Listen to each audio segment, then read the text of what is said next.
Hey, Bridgepoint, this is Jared. I'm the teaching pastor, and this is my friend Kim. Kim is with me tonight, and we are doing this video interview as a follow-up from Sunday's message. So we started our new series, Alpha, on Sunday. We're going all the way back to the beginning, and so when we looked at Genesis chapters 1 and 2, we saw a lot that is true about God and ourselves in this world, and the text and the message really culminated with this understanding that there is just intrinsic value for all people because we were made in God's image. It doesn't matter who you are, where you come from, what you've done, or what's been done to you. Like, your life has value. And so one of the ways that this applies is that we said if every human life has value, then there's no limit to that.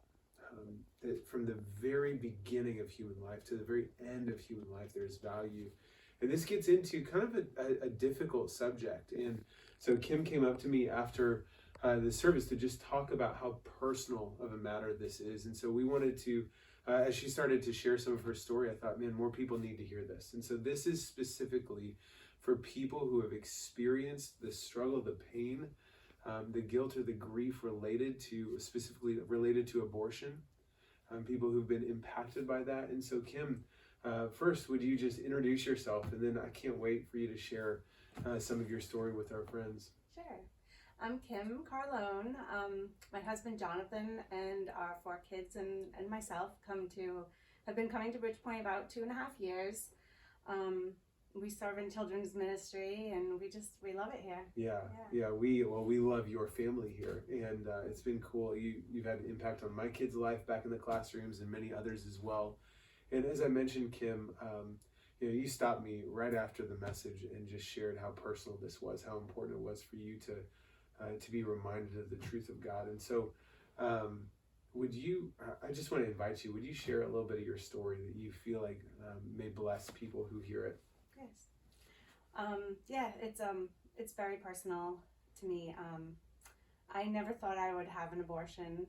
I definitely just didn't think it was something that I would ever do until I found myself in a position where I was pregnant and alone. And at the time, I just didn't think there was any other option.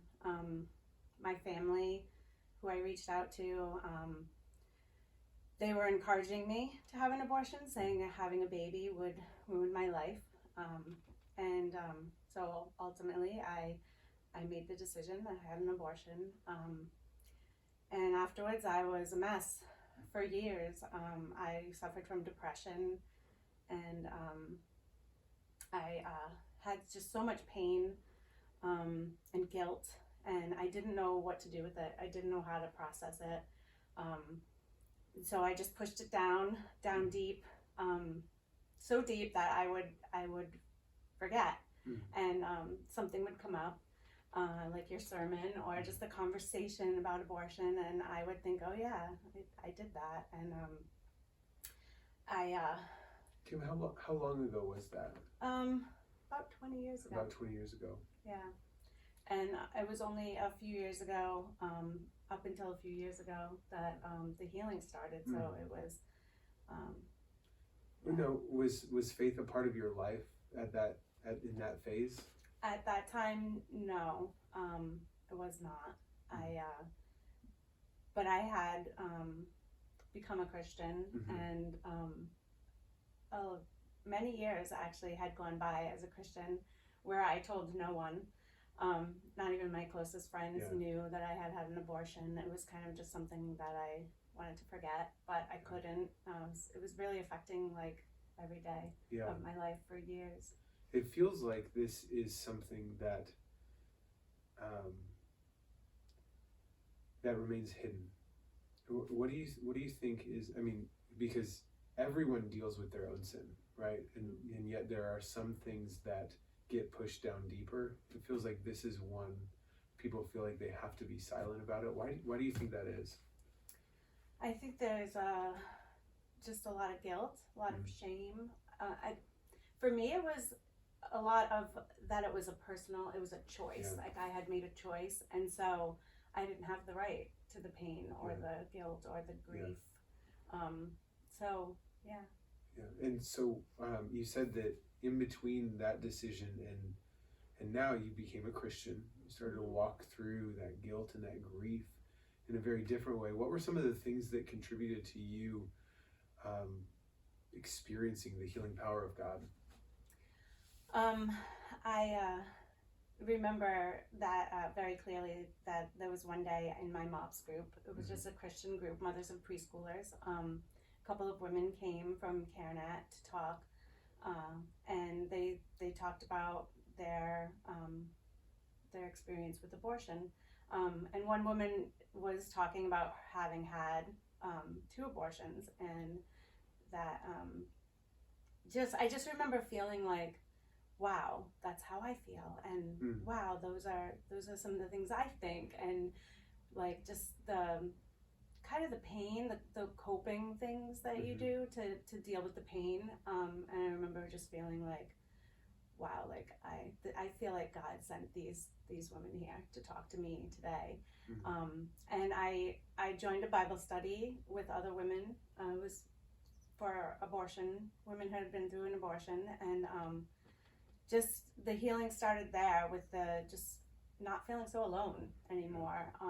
The other women were also in pain and had felt a lot of the same things that I had felt over the years, and then just really delving into the Bible and really getting to know who God was, and just how, merciful and forgiving and loving He is.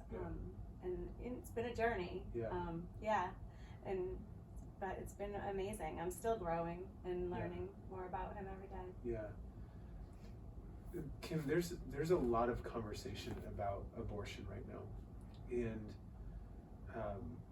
it feels like a lot of the conversation is done by people who speak about it, not speak from it. That's obviously my case. And as you were talking, I did not prep Kim with this question, but as you were talking, I thought you have such a different perspective than many on this. And what do you think is important for us to know, like from someone who's experienced it? What is it important for us to know about abortion? It's not beneficial for women. I think society kind of paints that picture, that women have the right to choose, and we do, lawfully, but that making the choice isn't always beneficial to us, and so it's not doing women a good service. It's not pro women, then you're pro choice. It's a hard, painful choice, and I think most women who have made that choice are suffering.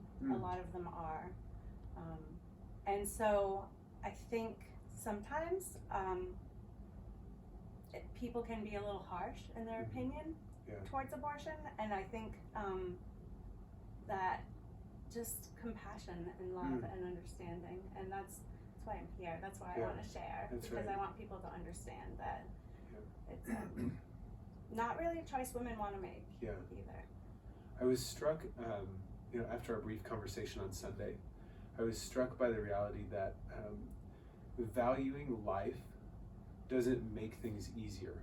It doesn't make decisions or answers easy. It actually makes things complicated, because in every situation, trying to figure out how to value the individual, right? And in this case, there are 2 individuals that are involved, the mother and the child, and so that makes it even more complex to figure out how to navigate it. And so for people, our greatest hope is that there may be even just one person out there who has experienced this and hasn't known how to find healing, and maybe Kim's story, Kim gives them a person to relate to and reach out to. And so what would be your words to someone who has been personally impacted by this, whether it's a boyfriend or a husband who has walked through this with someone, or a woman who has personally experienced it? What would you want to say to them?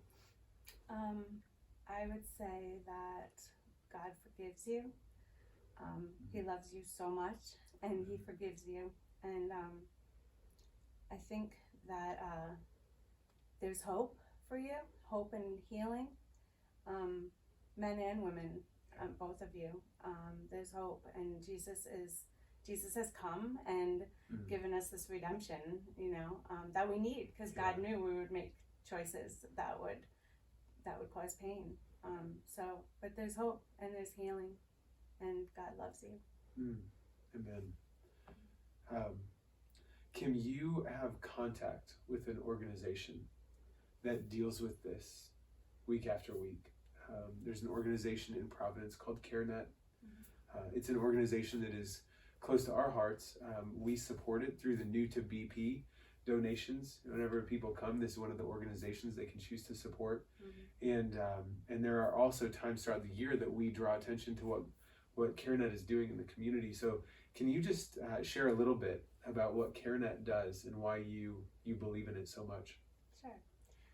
Well, CareNet, we serve women who are facing unplanned pregnancy, and they may be considering abortion. Like I said, the pressure from society to have abortion is strong, and I think 64% of women have said that they felt pressure to get an abortion, and we serve to strengthen and empower them with all the information about all their choices and about abortion, and hoping that they make the decision that's best for them. So it's really cool. It's an amazing organization. When Kim first told me about it, she was describing how they provide counseling for women while they're still pregnant, with the hope that these women will choose to carry their baby full term. But I asked the question, I said, so what if a woman chooses not to? What if a woman chooses abortion? What does CareNet do then? And your answer just, it was what captured my heart with this organization. What happens in that situation? I don't remember what I said. Oh, okay, that's okay. You told me that they don't give up on the woman. Oh, that yes. You continue, if a woman in your counseling goes through with an abortion, that you continue to pursue that person. Yes. So it's a very safe, no judgment atmosphere. We just really try to love on the women and just support them. And so we are giving them information, and the hope is that, like I said, that they will, make the best choice. What happens is they may leave, and they still may choose to get an abortion, but they've just felt so safe that they oftentimes find themselves down the line in a year or two and pregnant again, and they come back, and a lot of times they come back because they felt so loved. Yeah. You shared also that if they are dealing with grief or guilt afterwards, they still see CareNet as a safe place to go, to process that, yes, to talk through that, and yes, to find healing from that. And I just thought that is such a beautiful image of the ministry of Jesus, that he leads us. He desires to turn us away from what will harm us. But even if we walk into that, he doesn't abandon us. Yeah. He comes back and he nurtures us back toward healing and back toward hope. And so I love what you all do. And so we have an opportunity right now, actually, to support CareNet. Once a year, they do a baby bottle drive. Typically, in the past, churches will distribute baby bottles for people to take home and fill with coins to bring back. But even before COVID, people don't use coins as much, right? Yes. And so this is kind of an opportunity for this event to evolve. And so they are doing a virtual baby bottle drive this year. You want to tell us a little bit about that? Sure. So we are in the process of purchasing a new building. So right now, the funds are, we're trying to raise the funds for just the construction of the building and the purchase and that kind of thing. So that's what the money is going for now. So it's really exciting because we'll have our first permanent space that's ours. Yeah. will be dedicated to, Yeah. to helping women. So yeah, it's online, it's virtual, and you can just go on and give with a click. That's right. And so you can find out more information at bpri.church. We have a page with all of our Give Love Away initiatives, and the virtual baby bottle drive is one of those. And so another way that you may choose to engage is by wanting to volunteer. Kim actually started out as a volunteer there and is now on staff with CareNet.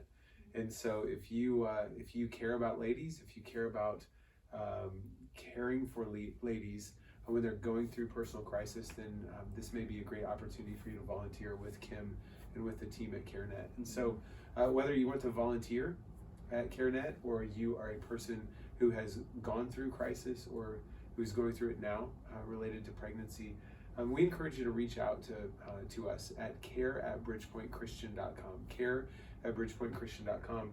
And if you reach out, just let us know how we can support you or how we can serve you. And we can get you in touch with Kim for a personal conversation.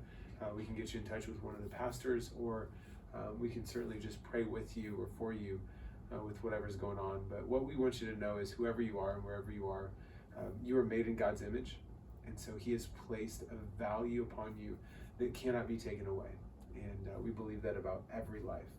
And so we hope that this has helped you to believe that and given you a way to process through some of the really difficult things that we face in life. And so Kim, thank you so much.